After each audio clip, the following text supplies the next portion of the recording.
Yes, guys, F1 is finally back. It's been a long time, and actually yesterday, I believe, marked 6 months, half a year since we last saw F1 on our screens, but it's finally back. F1 today released a statement confirming that the season will start/resume around July time, and we're going to jump into all the details and everything that they kind of announced in the press briefing and how things are going to work moving forward. And I just want to mention, guys, real quick, this is going to be the start of plenty of real-life F1 content on the channel. I'm going to try and do a lot more real-life stuff regarding the sport, and hopefully you guys enjoy and stick around for it. So if you do want to enjoy the content, guys, if you could drop a like on this video and subscribe if you're new, I'd greatly appreciate it. And without further ado, let's jump right into it. Right, so we're going to jump into the official statement then, and everything that F1 went on to say in this press briefing. So first of all, Formula 1 today confirmed the 2020 season will begin in Austria next month and revealed details on the first 8 races of a new calendar. So straight away, of course, a brand new calendar this year. It's going to be completely torn up and changed around,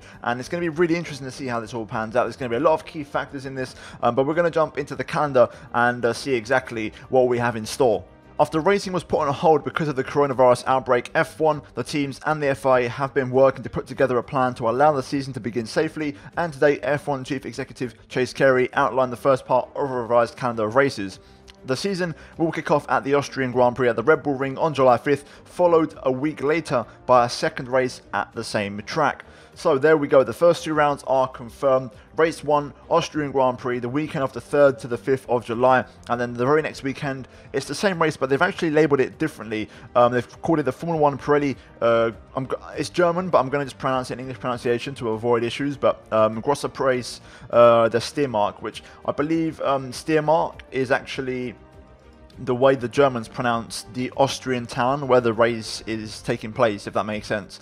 I think it's the German name for the Styria region where the race is held. So yeah, that's why they've kind of labelled it a bit differently. We'll see this later on when it comes to Britain. But basically the same race twice over on 2 different weeks. And I'm a big fan of this because they've actually picked some really good tracks to do the duplicate races on. Austria, for example, last year and the year before that, Max Verstappen won both of the races. And they were both like really good races, really unpredictable, you know, with the tyre degradation and the unpredictability with the blistering. And it could make for a very interesting race again because there's no prior knowledge, there's been no testing for 3 months. And the factories opened yesterday, so whatever happens from now until then, whatever cars they rock up with at that first race, that's what you're going to get. So it's going to be really interesting and actually a big lack of practice. So I'm really keen to see how this all shakes out. And you've got to bear in mind, we've got peak summer weather for this. So it's going to be really interesting to see how this one actually affects the races, because all of these events are going to be happening between July and August. So it's going to be really warm,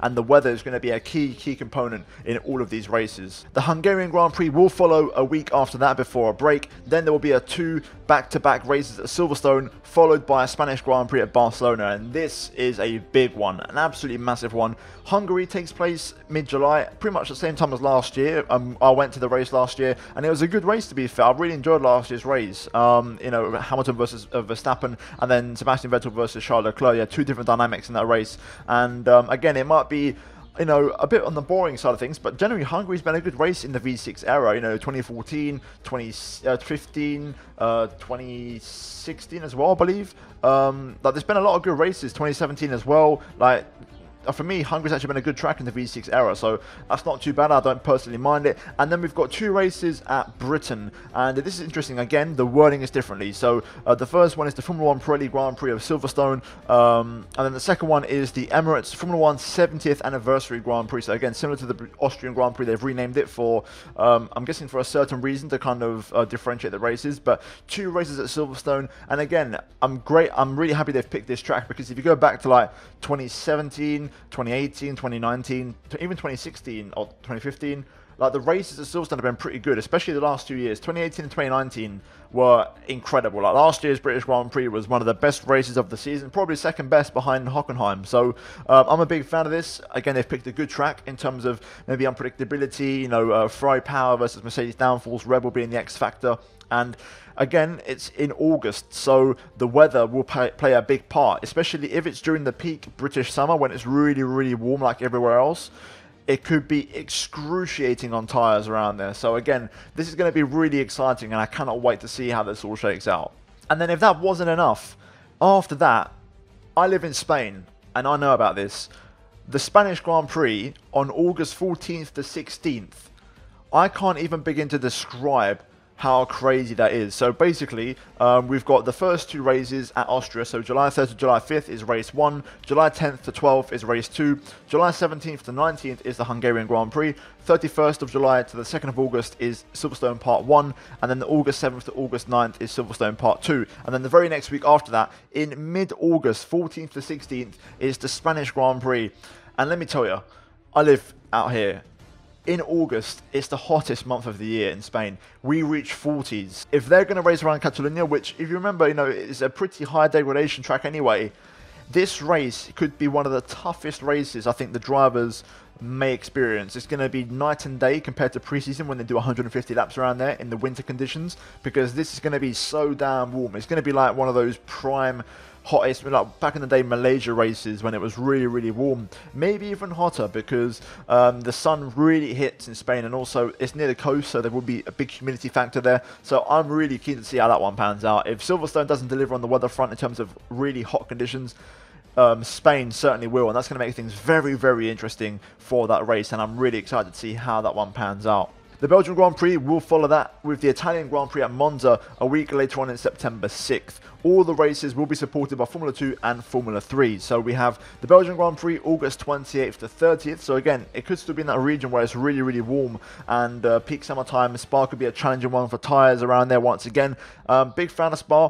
Unfortunately, it hasn't delivered the best races. Like, we've seen some pretty boring ones really in 2019 and 2018. So that's a track where maybe we can hope with the weather conditions being in August, maybe we can get a bit of a better race. And then we've got Italy on September 4th to September 6th. And of course, we've seen the last couple of years, we've had some good races there, to be fair. Like 2017 was a bit boring, but 2018, 2019 were good fun. And as long as teams have got good power around there, like Ferrari, like last year, it's going to give Mercedes a challenge, and it's going to make it very, very exciting. So for me, really, really excited about this, and I'm really, really happy with it. The statement goes on to say, due to the ongoing fluidity of the COVID-19 situation internationally, F1 will be finalising the details of the wider calendar and hope to publish that in the coming weeks, with an expectation of having a total of 15 to 18 races before completing the season in December. F1 currently expect the opening races to be closed events, but hope fans will be able to attend again when it's safe to do so. The health and safety of all involved will continue to be priority number one, with Formula 1 and the FIA having a robust and detailed plan to ensure the races maintain the highest level of safety, with strict procedures in place. So pretty much this is what would be the European part of the calendar, let's say. And then they're going to try and work on finalising details of doing Grand Prix abroad. So there are rumours of having maybe the finale in Abu Dhabi, 2 races in Bahrain before that. So that could be 3 more races right there.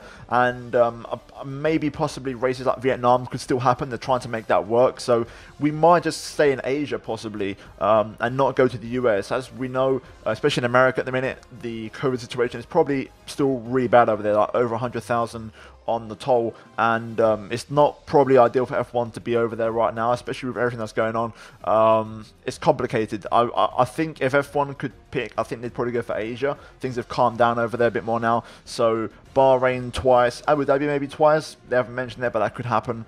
Vietnam, maybe they'll do that one twice, who knows. Hopefully not, because I don't think the layout would help it. They could maybe do Baku maybe. Again, it's all up in the air, but either way, this is exciting. And I'm just going to give my thoughts and opinions real quick. So I'm really excited by this, guys, because we've always said and we've always seen with races that have no Friday practice due to wet weather, and they jump straight to FP3 on Saturday, they've got very little time to prepare things. And this is kind of like the same thing, but as a whole. So normally you jump into Australia, you see how the car goes, you then go to Bahrain, then China, and like you get an understanding of how your car works, and you bring upgrades accordingly, and you bring them in time for round 5 at Spain. But that's been torn apart, ripped up. So the factories opened yesterday. They're now going to get to work on, based off of pre-season data, what their weaknesses may be, and they're going to have to hope that when they rock up at in Austria, round 1, they need to have the package to compete. And the races are every week, so if you turn up with a bad package, it's going to take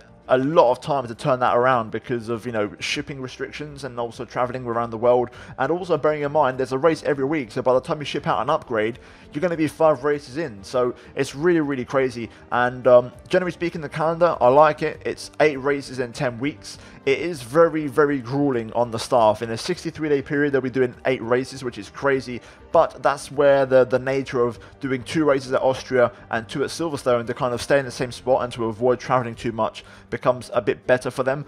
Still, they're going to be away from their families for a long, long time. No downtime. They're just going to be away from home, and it's going to be really, really tough on them, I think. And I wish them the best luck. The season will kick off with what looks to be a triple header, so 3 back-to-back races. So we've got the 2 Austria ones and Hungary. Then there seems to be a 2-week break, and then we've got Silverstone Part 2 and Spain.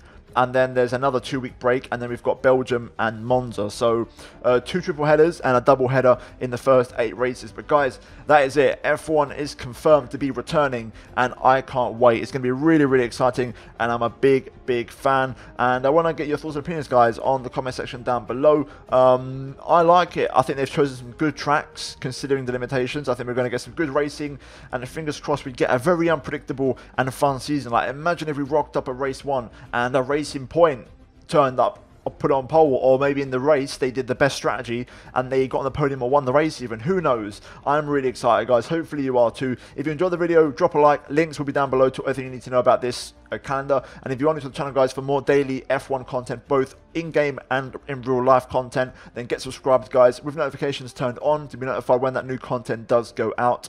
And also, finally, guys, check out the 2 videos that will appear on your screen in a moment. Hopefully, guys, will give them a chance. Check them out. You might enjoy them. But, guys, I'm excited. We're pretty much 4 weeks away, but F1 is finally back, and I'm absolutely ready for it. Hopefully, you guys are too. But I'll see you in my next video very soon. But until then, let's goodbye from me.